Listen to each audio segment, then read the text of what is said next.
Today on the Women Mind the Water Art of the series on womenmindthewater.com, I'm speaking with Kathryn Pharr, who is based in the United Kingdom.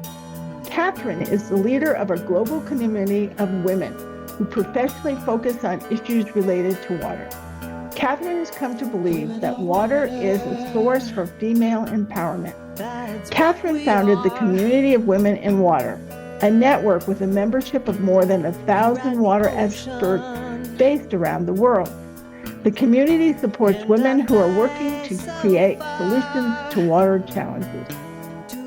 The Women Mind the Water Art of the Series podcast on womenmindthewater.com engages artists in conversation about their work and explores the connection with the ocean. Through their stories, Women Mind the Water hopes to inspire and encourage action to protect the ocean and her creatures. I'm speaking with Kathryn Pharr.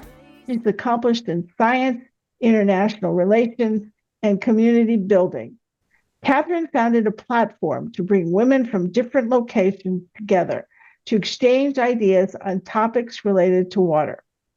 The Community of Women in Water focuses on empowering women who work professionally in what is known as WASH. WASH sectors are water, sanitation, and hygiene. The Community of Women in Water empowers women to be leaders at all levels, from local to global. Welcome, Kathryn. Thank you for joining me. I'm grateful to Tracy Metz for suggesting you as a guest for this podcast. I believe you and Tracy met at the Stockholm Water Week. Tracy was also a guest on this podcast. She too is passionate about water-related issues, and among her many accomplishments, Tracy is a podcast maker. Her podcast, Water Talks, investigates a range of global water-related issues. On this podcast, you and I will talk about your interest in issues related to water, women, and the community of women who are focused on water issues. Let's begin, Kathryn, by having you tell us something about you. What were some of the things you liked to do growing up in the Blue Ridge Mountains of Virginia? Doing, I guess, a lot of the things I still really enjoy. I love hiking and reading and cooking, and love cooking recipes from all over the world, but particularly some of the ones I grew up with from the American South. So it's one of the other things about growing up there, though, is that when I left for college, people asked me what I missed. And I should have known then, because my answer to everyone was, I miss my family, I miss the mountains, and I miss our water, because we had really amazingly good well water. And I probably should have figured out then that I was destined to work in water. Very interesting. So how did you come to the conclusion that water leads to women's empowerment? So I was doing a lot of work, and that involved international travel on science policy and international development when I was working in DC. And when I came to these places, it just sort of kept coming back to me that without access to water and sanitation services, women couldn't take the first step to being empowered. Without access in their homes to water, they were spending their time, or some of their time, collecting water for their families, for washing and cleaning, and that they, not that that could be all that was needed for empowerment, but that they needed that as a foundational step. I see. So I believe when you went to college, your training was in chemistry and international relations. How useful were that background, that foundation, in building a community of women that were focused on water issues? The reason I chose it was because of a job that I got after my summer internship after my freshman year of university. And I was summarizing different types of media related to the Manhattan Project. And so I was looking at books and films and articles and academic readings in all these different disciplines: science, history, English literature, because the Manhattan Project was when the atomic bombs were created and then dropped to end the Pacific Theater in World War II. And everyone, it's affected all the different disciplines. All the different disciplines have a different take on it. And as I was reading sort of the military history versus the government academic reports, it came to me that each of the different groups related to the project had access to different information, and that they could only make decisions with the information that they had. And that without access to some of that information, they were making very different decisions than perhaps they would have otherwise. And so I was really interested after that in becoming a bridge of one discipline to another and figuring out a way to help channel that information together. And I saw that as being science policy and wanting to kind of bring science into policymakers. And an example of how that plays out in water is Flint, Michigan, a decade ago. So when the local council decided to change the water source to the Flint River, they didn't have anybody on the council that had a science background. And so they just thought, we're changing the water supply. They didn't realize that this new water supply had a different pH, and that pH would interact differently with the existing lead pipes and cause the lead to leak into the water, affecting and impacting the water quality for residents of Flint, Michigan. And so that's a really good example of not having access to scientific understanding negatively impacting the decision that policymakers make. Without that information, the decision they made seemed perfectly reasonable. It had a lot of unintended consequences because they didn't have a scientific understanding of what that decision really meant. So what have been your greatest challenges in getting your bridge, your community of women off the ground? I think they're probably the same challenges that every project faces, right? So it's resources, it's time, money, people. So we've been a network for 5 years now, volunteers, and I've been working, and so that's just hard to find that time to do everything that you want to do when you've got a team of volunteers. You can't plan sort of for that sustainability that you ultimately want. So I think those have probably been some of the big challenges. So if people, human capital, is the most valuable resource you have in the community of women in water, how do you bring them together to do the work? The community is really built to connect women who work on different disciplines. So they are not women who are working on the same project. It's really built to connect women who maybe aren't geographically located, maybe they don't work in the same discipline, maybe they don't think of themselves as initially connected on work. But a good example of this is we held an event around women, water, and agriculture several years back. And in the midst of this really interesting discussion, one of the women had started talking about the importance of gender disaggregated data. So this is when you're collecting data and you subdivide it out based on different gender groups. This is normally men and women, but some of the research does have additional gender groups as well. And another woman who was attending worked on transboundary issues. And she said, oh my goodness, I never thought disaggregated gender data had anything to do with my work. And after this conversation, I realized that I need to be looking into this, and this needs to be part of the project that I'm working on. And so that's a really good example of how the women coming together, and it's often virtual within the community, can really share ideas and insights. And this is really the nexus of the community and part of its reason of being, because a lot of women are not able to travel to in-person events, conferences, or other networking events compared to their male colleagues in the water sector. And that may be because of caregiving responsibilities. It may be a financial constraint. It may be because they are a more junior member of the team and the company or organization that they're with won't fund them because they're limiting the number of people who are going to the conference because they're trying to be either conscious of their carbon footprint or just conscious of needs only travel, all of which are good things.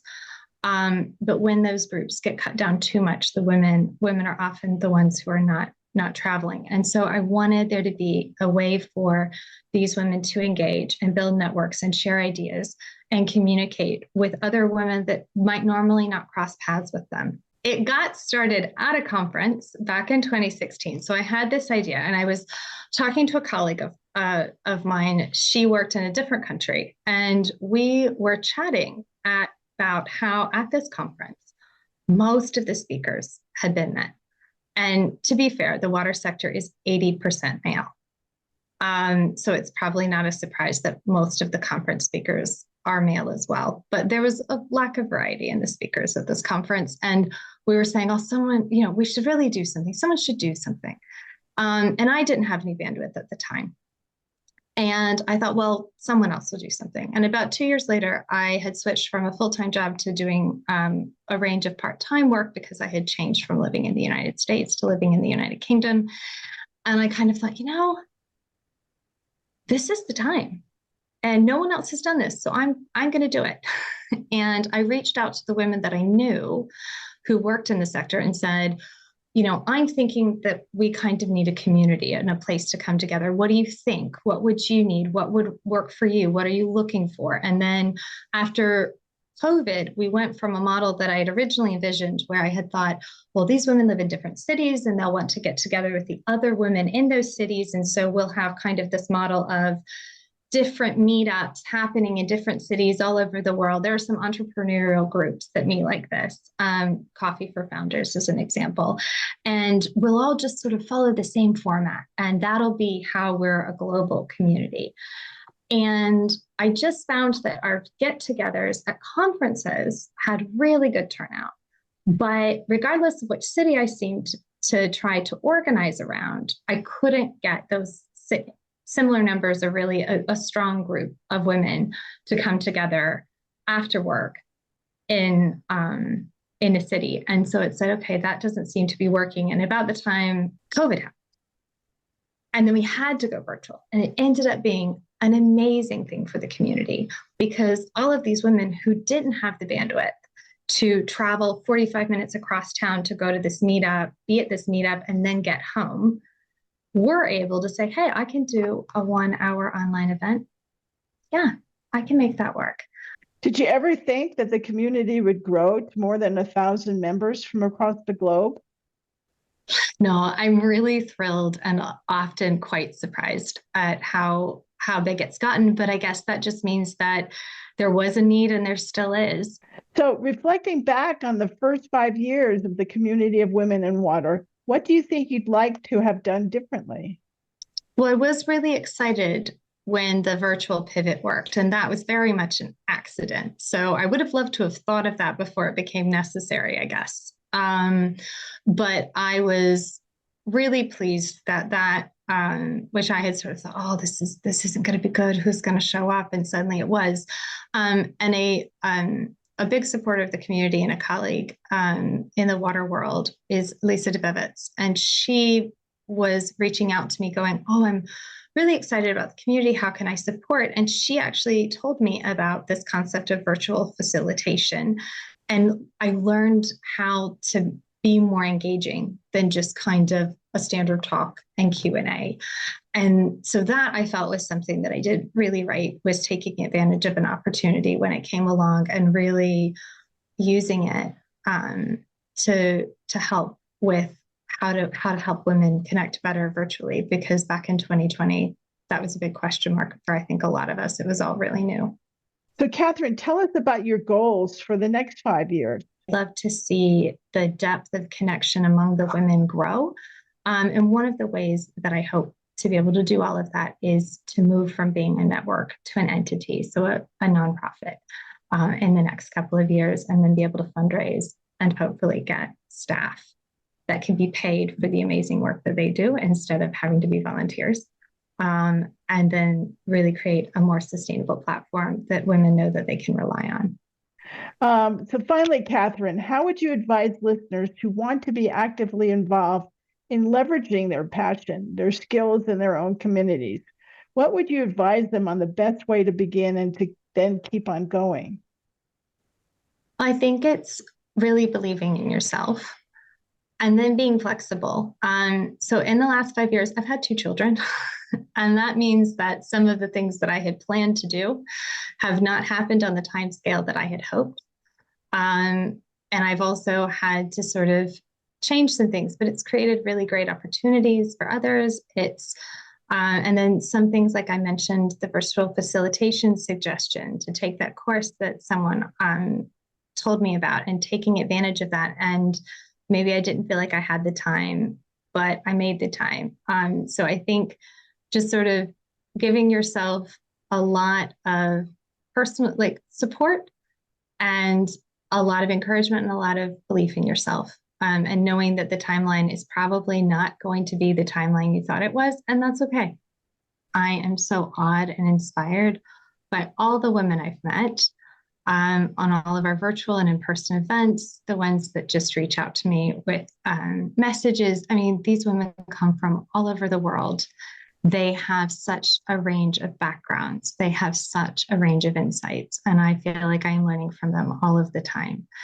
And I'm really grateful to how many have verbally supported and highlighted and invited others to join the community.